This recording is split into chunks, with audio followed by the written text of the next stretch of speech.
How long has it been since She-Hulk came out, by the way? A long... 2 years no, at this point? Not 2 years, a year. It came out in 2022, right? If it was the end. I'm pretty sure, yeah. So it turns out Tatiana Maslany, who starred in She-Hulk, the disaster of a Marvel TV show for Disney+. Plus $8 gazillion to make. She is still hung up about sexism from Marvel fans in 2024.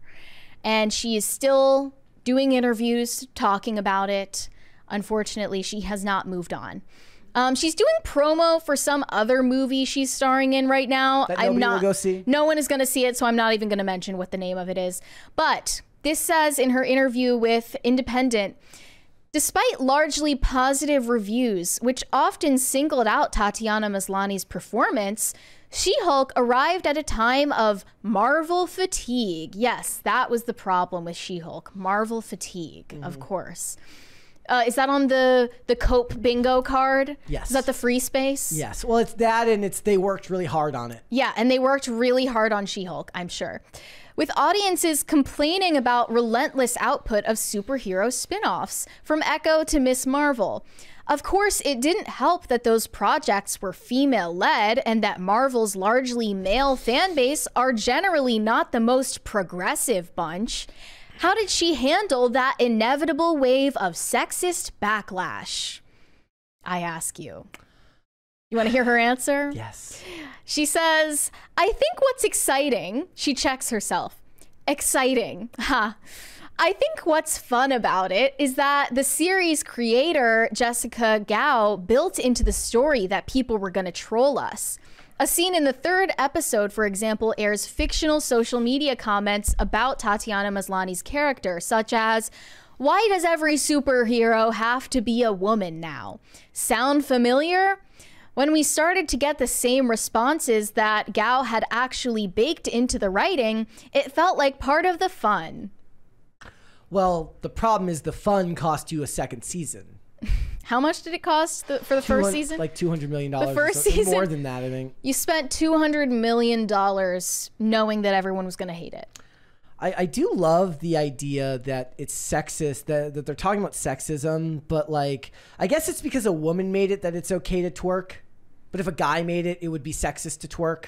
Right. If a guy, right. if it was Johnny Gao rather than Jessica Gao, her twerking with who was it? Megan Thee Stallion. Megan Thee Stallion. That would be sexist. But because a woman said twerk for the viewers, it's not sexist anymore. Mm-hmm. That makes no sense. It's really feminist and empowering for She-Hulk to twerk with Megan Thee Stallion. And if you don't recognize that, you are a misogynist. Yeah. I can't. The idea that Marvel fans aren't progressive, especially the ones that are still going to the theaters, that's just wrong. The problem is you've lost the general audiences, and that's got nothing to do with you. Sadly, your performance being bad doesn't matter because nobody was going to watch it anyways, because people tuned out after Endgame. They really did. They'll come back for Spider-Man because they love Spider-Man, the character. I will die on the hill that for the most part, the biggest hurdle you have is that the goodwill used to come from the big name or from the big time comic book fans who could get you into understanding who these characters were outside of Captain America, the Hulk, and even Iron Man wasn't the mainstay name that he is now when the Marvel Cinematic Universe began. But when you start introducing alternate versions of Silver Surfer and pretending like the general audiences, those who aren't your long-term collectors, are going to have the same level of enthusiasm, it's not going to matter that She-Hulk had a couple of really good runs in the comics because people aren't watching with the same energy that they were when Endgame came out. A lot of those people were saying, they're like, oh, they're making more Marvel movies?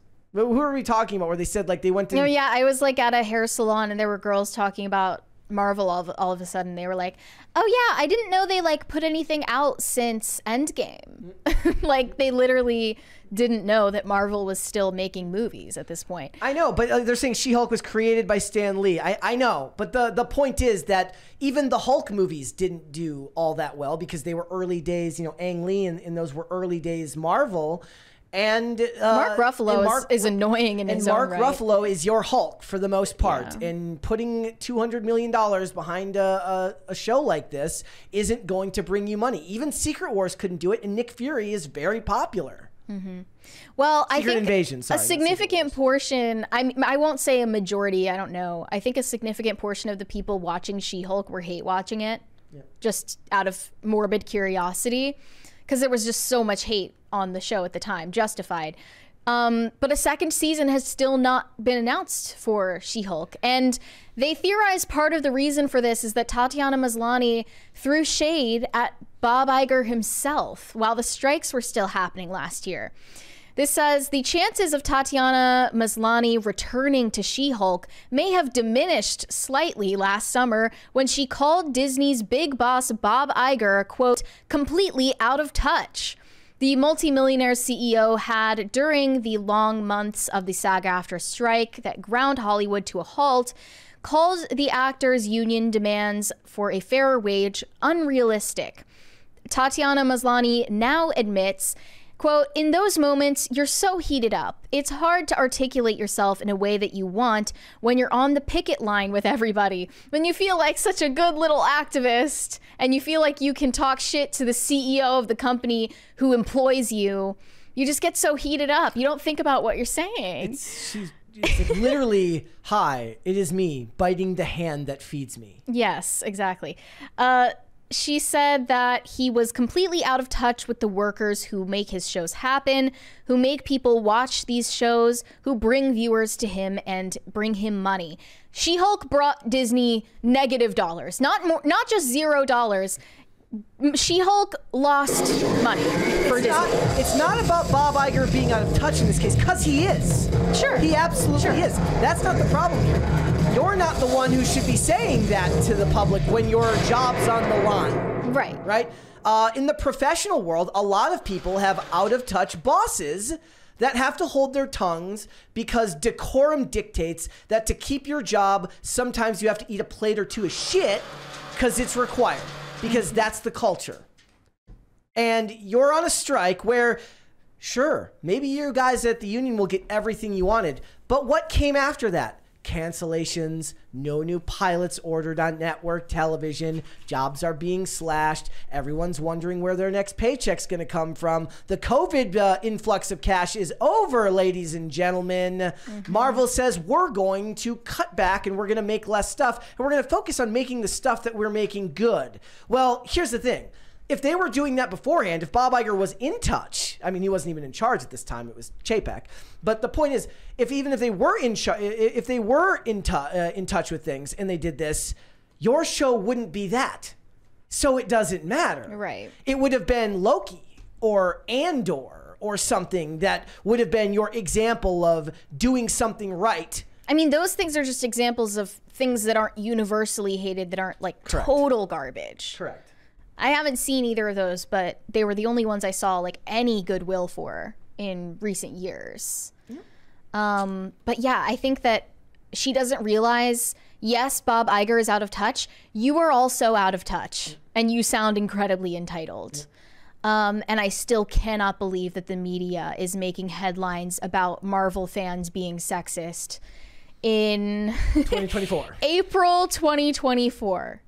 After The Marvels was released, so after that joke of a movie. Here's the other perfect way to exemplify why the enthusiasm is gone. So after their theatrical releases, both Wish and The Marvels got this boom on Disney Plus where a lot of people went to watch it and said, oh, I personally don't think this is all that bad. Now, we can disagree. Me and you would disagree with them on those points for the most part. I still think that the Marvel... what would you place as worse, Madam Web or the Marvels? I liked Madam Web more just because it was so bad it was almost good. Yeah, I genuinely liked Madam Web more because it was like entertainingly bad. Yes. The Marvels was painful to get through. The problem is, when a movie goes to streaming after a theatrical release where it makes no money, loses millions and millions of dollars, and people say, oh, this wasn't that bad, it's got nothing to do with the quality and everything to do with the energy output that you have created beforehand. So when you have good energy, when you have goodwill built up over however many movies that people considered to genuinely like. People are going to be more willing to take a risk. And my gosh, in this economy, like people are going to be more willing to take a risk on something if the previous track record is in your favor. Well, you've got the Eternals, and you've got Ant-Man 3, and you've got Thor 5 or Thor 4, whatever, Love and Thunder.